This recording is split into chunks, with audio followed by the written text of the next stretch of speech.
What's up, everyone? This is John from Being Built. Thank you so much for clicking on this video. We have a lot to unpack here. But before that, please remember to like and subscribe if you like this. We have a lot of content coming. I always say that, but we do have a lot of content coming. Sorry for the wobbliness. If any, the tripod was acting up, so I'm just freehanding this right now. So let's go from the beginning, okay?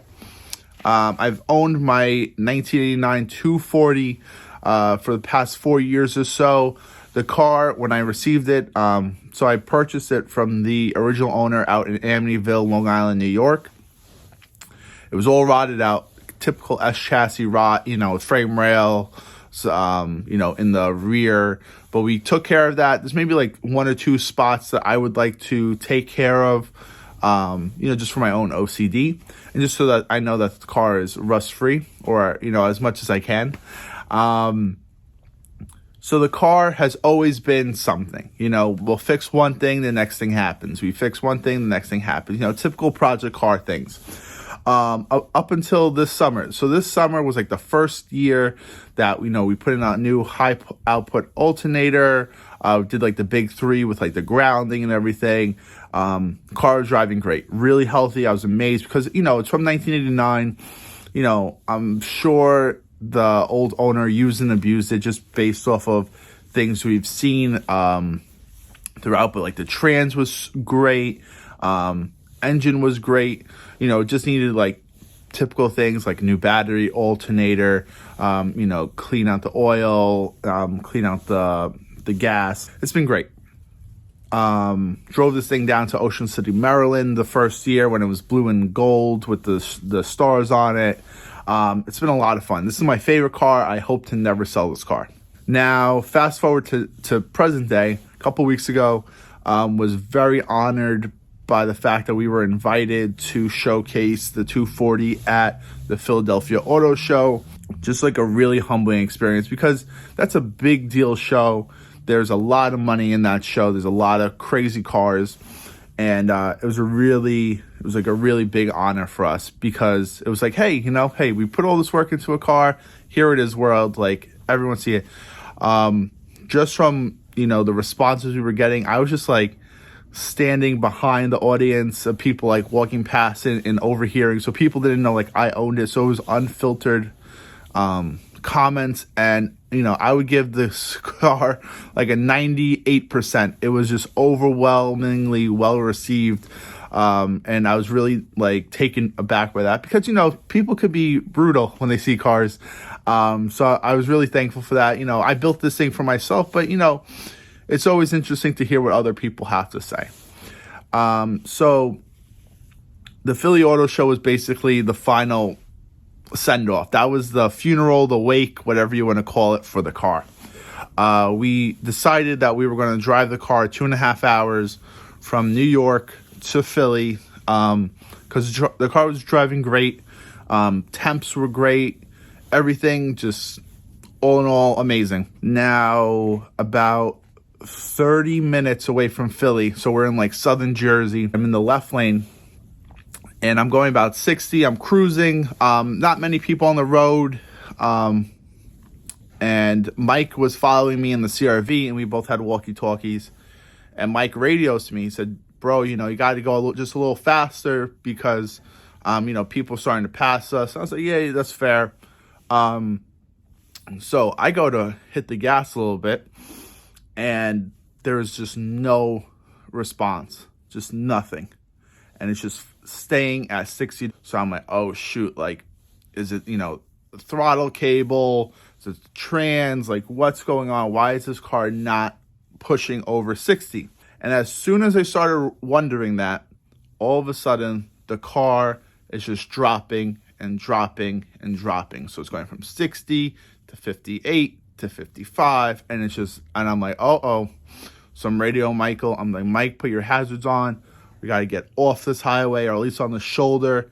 We just got to get out of the left lane. Let's get out of here. Thankfully, not a lot of people on the road. We were able to do that. I was going, and all of a sudden, it's starting to creep up on the heat. So I'm like, well, Mike's like, look, right there, literally 1,000 feet away, if not less, there's an exit. Let's just get off the exit. Maybe there's like a parking lot. We could just like, it's a lot safer than just being on a little shoulder of a road. So I said, awesome. So basically, I'm trying to hit the gas. Nothing's happening.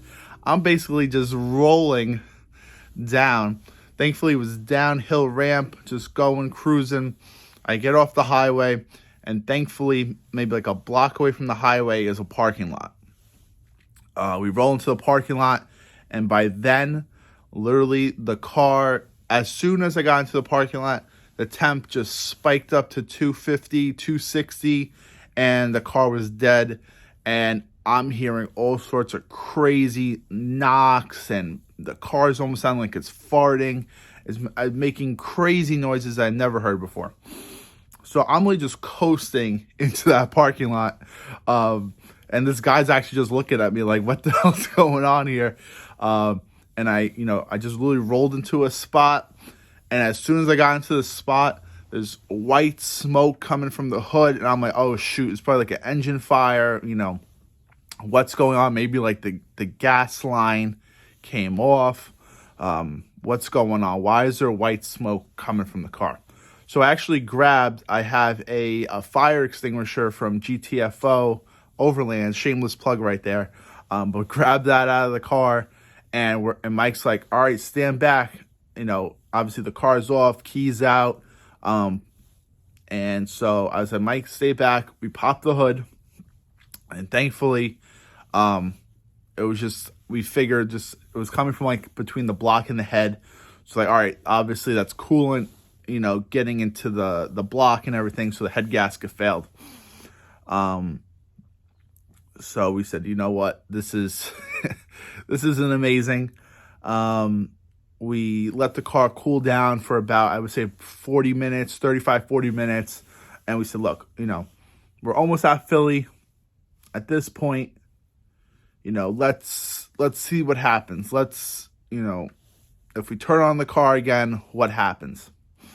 We were able to get around the parking lot, and there was no more smoke, no more heat. So we're like, you know what? Let us just send final voyage, send it out. It was full send hit, get it off to Philly. Let's go. So I'm like, Mike on the radio, I'm like, let's just hit it as far as we can get. Let's get it over to Philly. It only got about half a block away from that parking lot. At that point, we were now stranded on the middle of the road. We should have just left it in that parking lot looking back at it, but we just wanted to send it. So thankfully, Michael already had called while we were waiting for the car to cool down. Michael had already called a local U-Haul, and they were actually the only ones within like, I think 25, 30 miles of having a car transport that we needed for the car. So he said, hey, we called them as soon as when we were on the side of the road, and we said, hey, look, we just called, let's grab it. Mike was kind enough to grab that U-Haul for us. We got a Chevy Silverado, and that was crazy with no winch on the side of the road. It was like an exit for another road. So it was like a main road. So if you're like on Long Island, it was like an old country road, a 110. It was like a 3-lane busy road. And then there was a exit veering off to go to like a side street. And people were like going quick. And the funniest part was that all these cops were passing us. We're like waving, like, just in case maybe they could throw a flare down, or, just put their sirens on, block the right lane, just so it's a little less sketchy. And they're all just zooming by, doing nothing. But they probably had other things to get to. So after about 35, 40 minutes, we got the thing on the trailer strapped down. It took a lot of strength to just get that thing on the trailer. We were actually just like, you know what, let's like just try it. We were crank it, and that thing was like, da, da, da, da, like making all these crazy knocking noises, everything like that.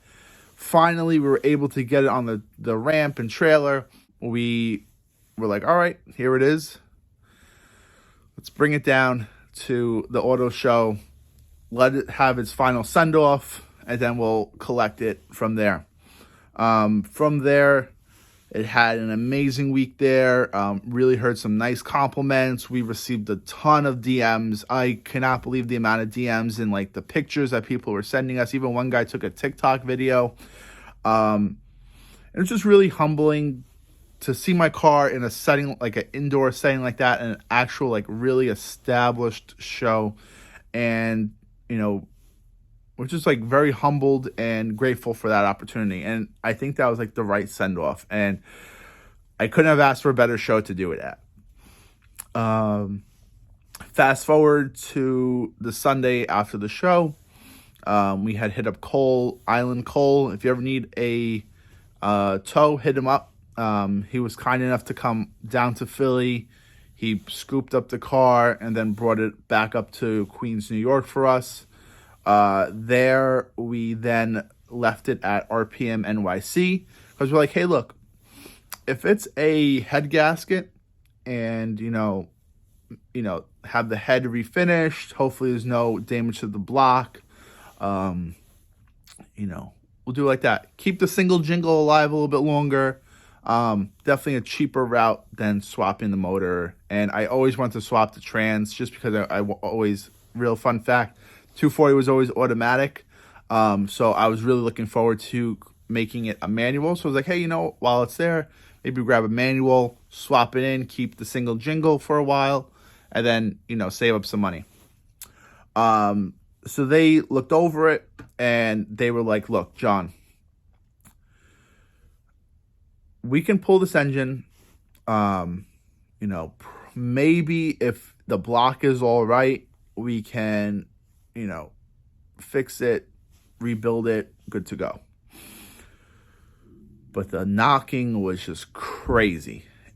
So they are like, there's definitely damage in that block. And I really trust them. Tommy and all of them there are very trustworthy. And I'm thinking about it. I said, you know what? Let me sleep on it. Let me, call you tomorrow. So I called him and he said, oh, wow, I was actually about to call you. And we both had the same conclusion. The car was fun. It had like maybe with the intake, headers, everything, maybe it had 160 pushing it, maybe 170 miles an hour, horsepower. Car was very lightweight because we have so much fiberglass, carbon fiber, so less metal. We don't have like the rear seats. Like, just always a fun car. Like, even though it was low horsepower, it was always just a fun car to drive. So we both were like, we should just pull this engine. Pull the engine, pull the trans, and let's put something a lot bigger, a lot more fun in there. Something that I would actually enjoy driving.